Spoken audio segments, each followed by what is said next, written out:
Welcome to Buckets. My name's Matt Moore. I'm the senior NBA writer for the Action Network. This is your Best Bets episode for Wednesday, November 6th in the association. We're coming to you live from our Tommy John's home studios. I'm joined by Michael Fiddle, a.k.a. Fiddle Picks. You can find him on Twitter at Fiddles Picks. Yes? Yep. Why can I never remember this, Fiddle? Tell me. I don't know. Explain to me why I can't remember if it's Fiddle Picks or Fiddles Picks. Here we go. If we're calling this podcast Sharpshooters, then remember the S for Sharpshooters is in there for Fiddles Picks. It's Fiddles Picks for Sharpshooter. Thank you. That actually will help me. I was going to go with an S word that made me sound not proud of myself, but I'll go with something nice for myself. There you go.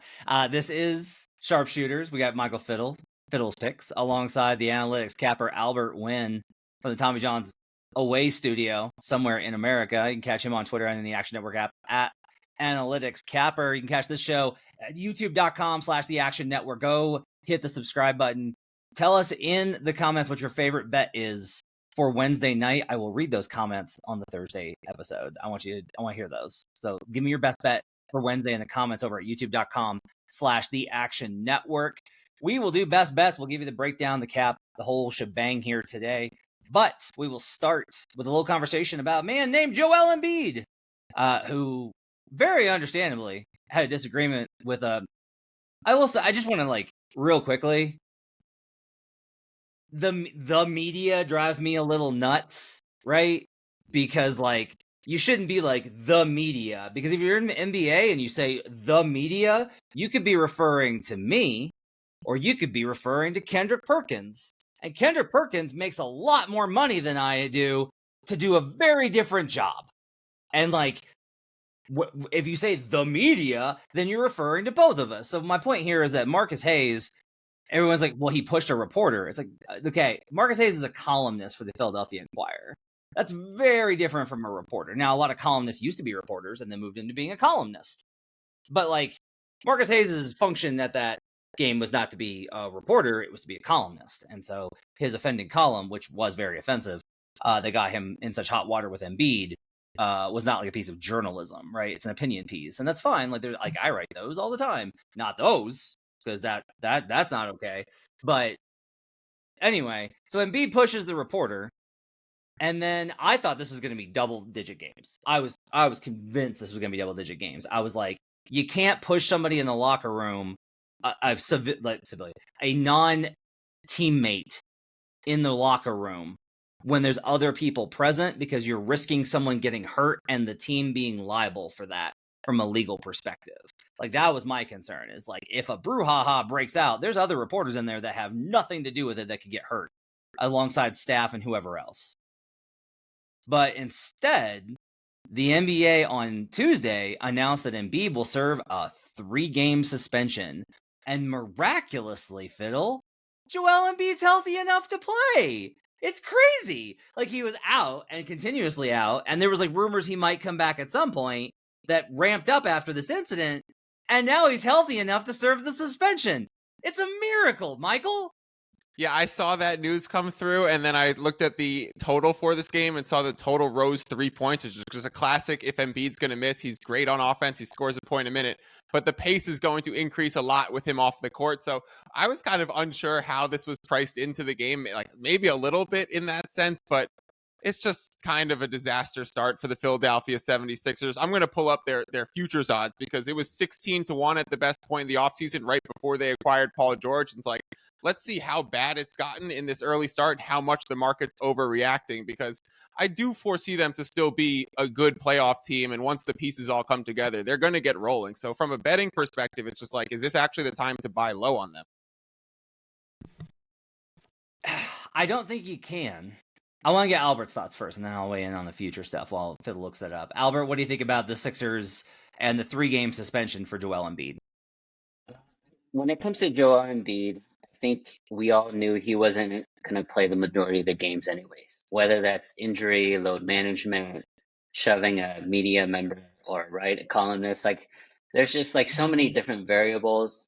At the end of the day, he was going to play 50 to 60 games. I think Philly wanted him to be healthy and peaking at the right time heading into the playoffs. So actually, to answer Michael's question, I think it is a good buy low spot maybe you can wait a week, right? Maybe he comes back and they continue to lose. But at the end of the day, this is a team that's built for the playoffs. They have three, high-end stars that are really good players.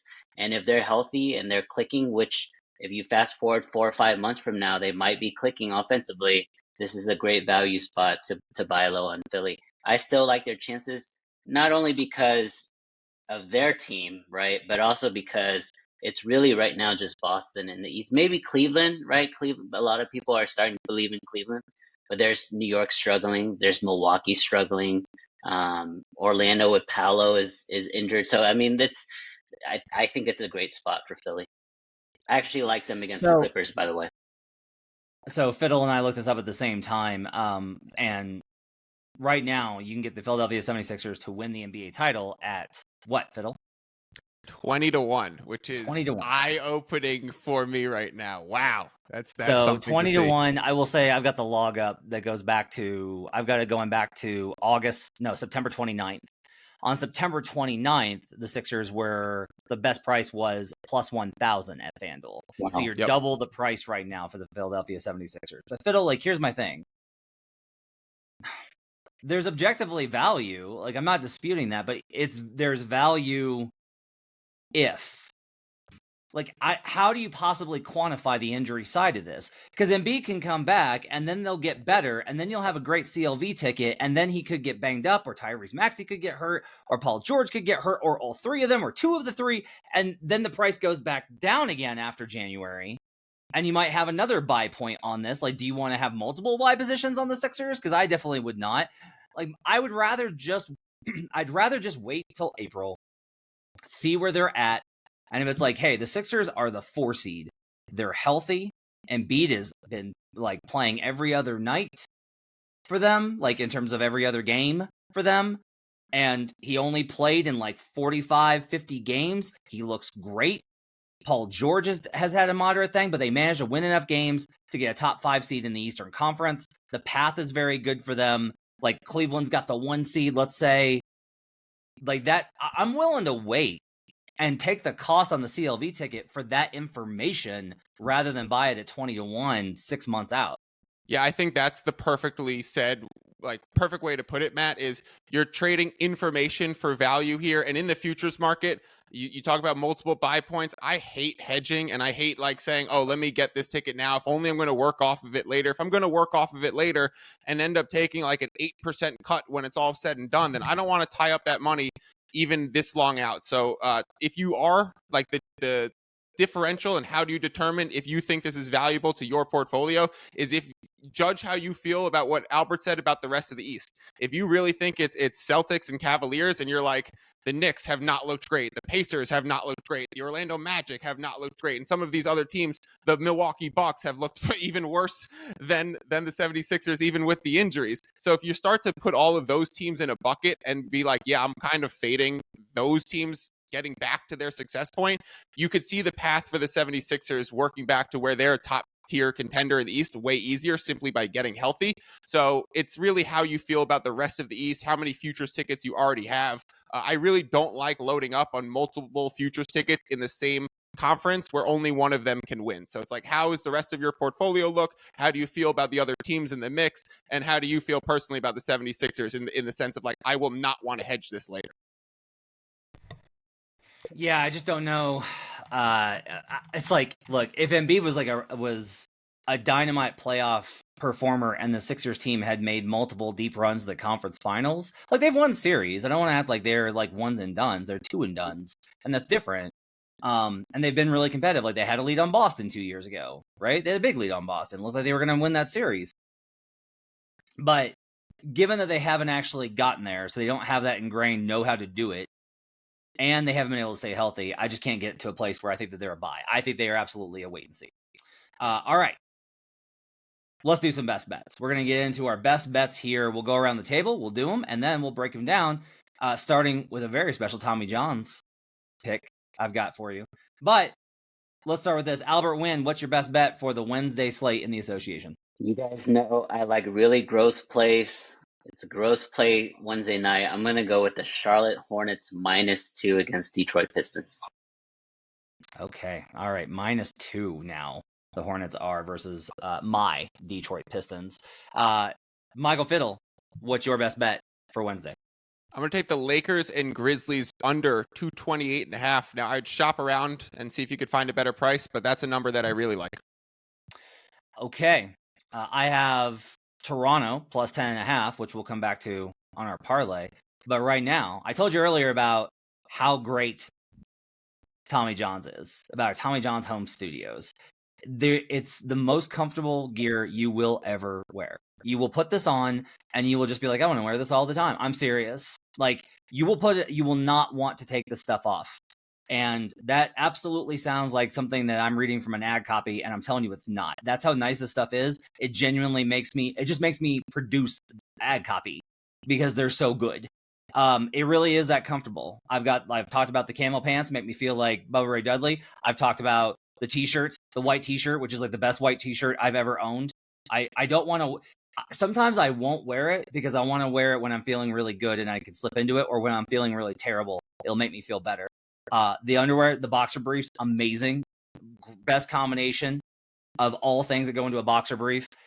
And when you're truly comfortable, you do everything better, and that includes betting. So if you love the Buckets podcast and you love our crew, you're going to love Tommy John. Get 25% off your first order right now at TommyJohn.com/buckets. That's 25% off at TommyJohn.com/buckets. Tommy John also loves the Roommate Show with Jalen Brunson and Josh Hart. You can catch that over on Playmaker. Catch that show on YouTube. Very popular show with the roommates, featuring those New York Knicks. And one of my best bets, in fact, the Tommy John's ballsy pick of the night is going to be me laying Knicks -8 versus a number that's already moved to 7.5 versus the Atlanta Hawks. The Hawks have covered one game this season. One. Now, I said I would bet them until they covered a game, and then they beat the Pelicans. I'm throwing it out because the Pelicans are that much garbage with their injuries. So we're throwing that out, and I'm going to pretend that the Hawks still haven't covered this season because they were the third worst team in NBA history. Well, we have data back to 2003 in recorded NBA history for covering ATS last season. They still can't do it. I project this number closer to 10.5. I love this play. Knicks -8 is your Tommy John's ballsy pick of the night. Let's go to Fiddle and let's do Lakers Grizzlies under 228.5. We're going to do a gross parlay. I'm just letting you know right now, that's going to be what we're doing tonight, is a sharpshooter, disgusting parlay of the night. And Fiddle, Lakers Grizzlies under 228.5, given how the Lakers defense has played, this is certainly pretty gross. Give me the cap. Yeah, Lakers defense has not been, their defensive net rating and their pace are pretty mediocre. Their net rating is like -2.5, despite being off to a pretty good start in their record. This really comes down to 3-point attempt percentage. And the fact that the Grizzlies and the Lakers are bottom 4, bottom 3, respectively, in attempts from 3 per game. So despite them being a pace-up team, we also need to remember Bane is going to be out for this game. Marcus Smart is going to continue to be out for this game. We saw the Grizzlies versus the Nets play a lot through Zach Edey and kind of change to an inside-out offense. I feel similar woes are on the Lakers' three-point shooting early in the season. So really just fading the shot performance from both of these teams and thinking it's going to be a game where defense is prioritized. You're playing more inside-out basketball. Possessions are a little bit slower. We've seen this open at 227.5. So rare moment for me where I'm going to say go the opposite direction of the market. But it's pretty interesting because I think the reason why it opened lower and it's coming higher is kind of a pump fake that we're going to get, because a lot of these recreational books open the lines Monday night after that 30-team, 15-game staggered start ended, and they want to throw up lines and start taking action as soon as possible.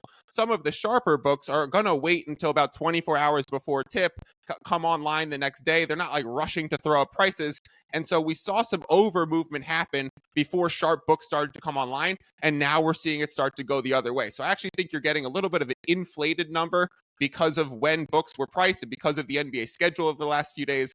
Love fading the 3-point attempts here. This is going to be one of the rare times throughout the season where I say, 1.5 or 2-unit play if you get 229 or 228.5, because I think it's a very strong number. I do project this right at 228.7, so it's on the dot for me. So it's a no play, but this is a truly gross play considering how the Lakers have played defense. By the way, the Lakers pop quiz fiddle. Who has the best on-court defensive rating in the rotation for the Los Angeles Lakers? Oh, in the rotation does that make it a trick question? Does that exclude Bronny James? No, who has the best is my question. Bronny No, actually I has the thought he worst. was going to be a surprise. I'm going to go with Rui. No, the answer for you, sir. Actually, it's Cam Reddish since he was in the rotation last, but he's only played 23 minutes. So anybody with above 50 minutes, D'Angelo Russell. Improvement. Also, Anthony Davis. The Lakers defense is 6 points worse per 100 possessions with Anthony Davis on court. The Lakers defense is 19 points better with D'Angelo Russell on the court. Many would That's say a wild stat. Do you think that's just simply small sample size theater here, and the fact that it's been a week and a half? Just noise. That's all it is. Like, what about the 3-point shot percentage from both teams? Considering the injuries on Grizzlies side, considering the roster makeup, I think that's a more leverageable stat into an actionable play, in my opinion. I actually have a really good one for you, which is like there are some stats that will take a while to regress, and there are some stats that will not take a while to regress, right? And so what I would tell you is, got this from my good friend Seth Partnow, who shared this information with me, that when AD is on the floor, opponents are shooting 20% better on mid-range and 27% better on corner threes. That will probably regress. And so if it does, in this game in particular, the under is probably a good play. Can I quickly interrupt with a sidebar relative to that, because it's super important? Yes. If teams are going to shoot a lot of threes versus AD, let's please notice the way teams are starting to attack the Spurs with Wembanyama and being unable to go to the rim. And low-key, start looking for 3-point props on teams going against the Spurs. Interesting. I'll look up that for tomorrow's show. It's an interesting play. All right, let's go to Charlotte Hornets -2. There's a 1.5 in the market, so I'll give it to you, Win. Tell me why. Like, I think the Pistons are sneaky competitive. They've lost to pretty much only really good teams. Tell me why you want to lay points with the Hornets versus my beloved Pistons. Yeah, Matt. I mean, you and I are in the same boat. We're on the Pistons win total for the season. So, I mean, they're my Pistons too. With that being said, this is more of a situational spot. Pistons are coming off 3 wins in 4 games, including a really impressive win against the Lakers where they dropped 115 points. Charlotte, on the other hand, has lost 3 straight. They've only covered in 1 of those when they were a double-digit underdog. They lost by 10 to the Celtics. Head-to-head matchup. This is also another situational spot. Pistons have won 3 straight games against the Hornets head-to-head.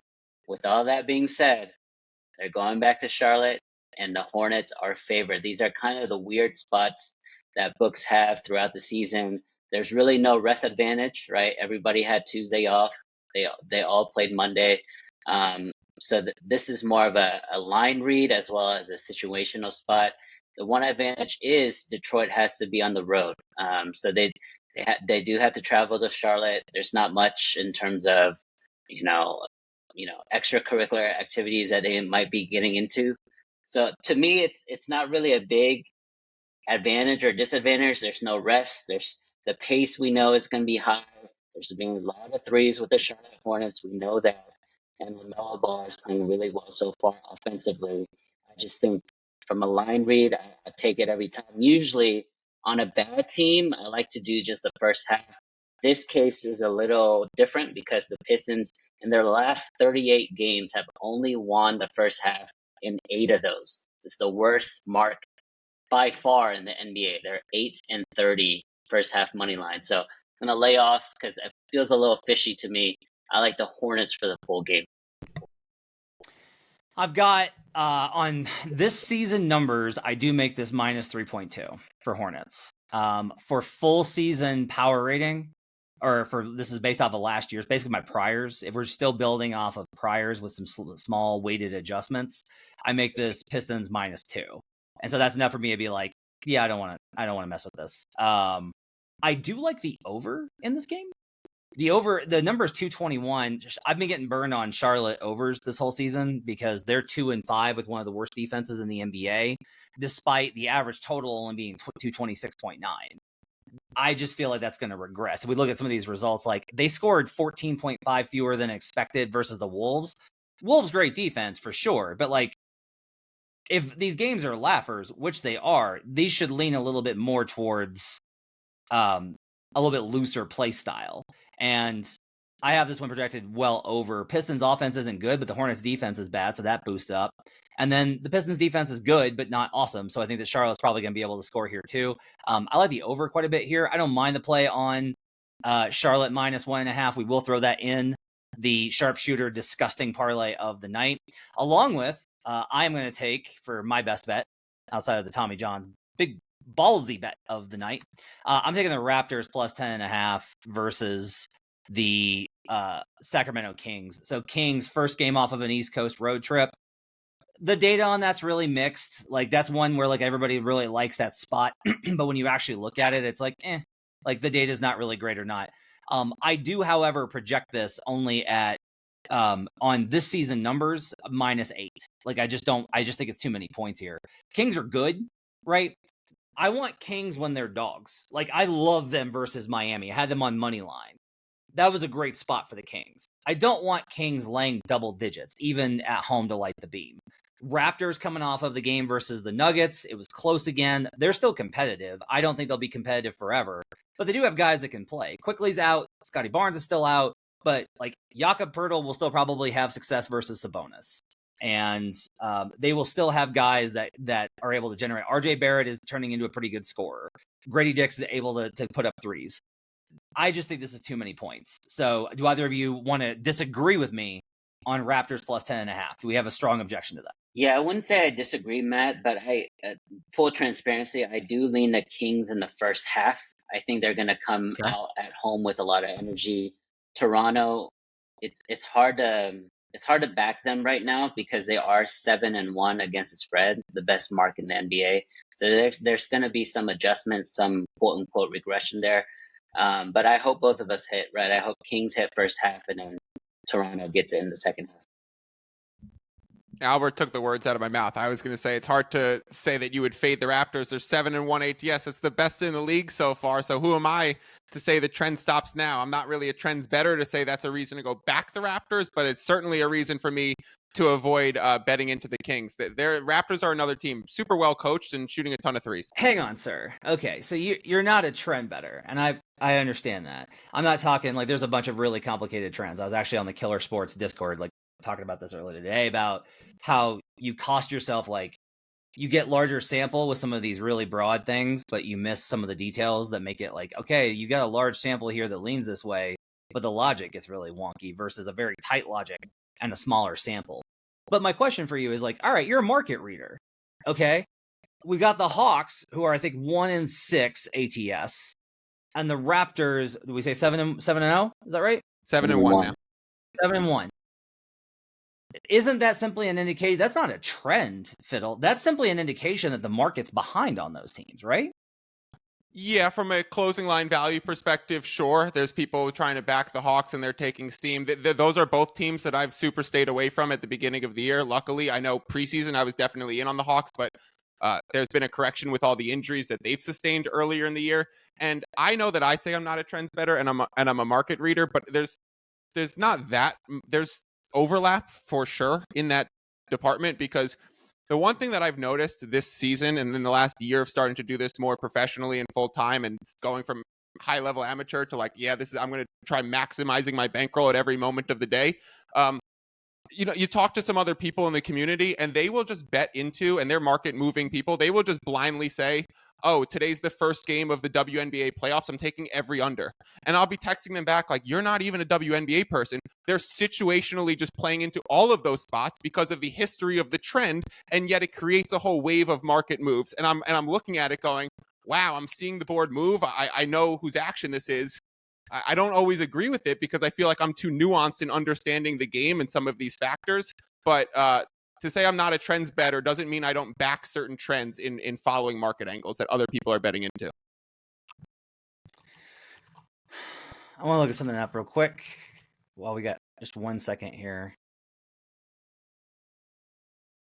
Okay, this is interesting. All right, I'm gonna back. If you want a reason to take that first half play and maybe go against me here on Toronto, I looked up Western Conference teams that have been on an East Coast road trip coming back. Last game was against the Nuggets, so it's a little bit different, but on the East Coast road trip coming back home. That was Raptors, sorry. This is Kings. Kings 15-5 straight up, 10-8-2, 56% since 2003 or 1995. Actually, this stat goes back to.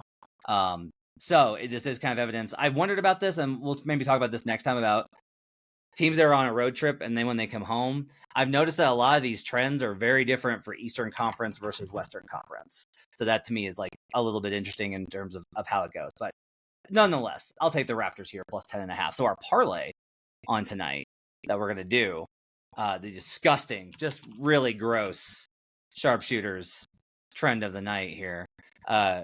Parlay of the night. We're going to do the under Lakers Grizzlies. We're going to do the Hornets, and we'll lay the 1.5. It's minus 114, which is a bummer. Minus 124 is the money line, but I'll still go ahead and take that 10 cents on that. We'll grab Lakers Grizzlies under, and we'll take the Raptors plus 10.5. And on that, you're going to get 578 is our parlay of the night. I'll do it for buckets. Thanks for joining us. Appreciate you guys being with us. My thanks to David Payne, our producer, for getting this up. On the audio side, my thanks to Bridie and her crew for getting it up at youtube.com/The Action Network. We'll see you guys again tomorrow with more best bets. Sean Little and Jay Money back with you tomorrow. Till then, let's get buckets.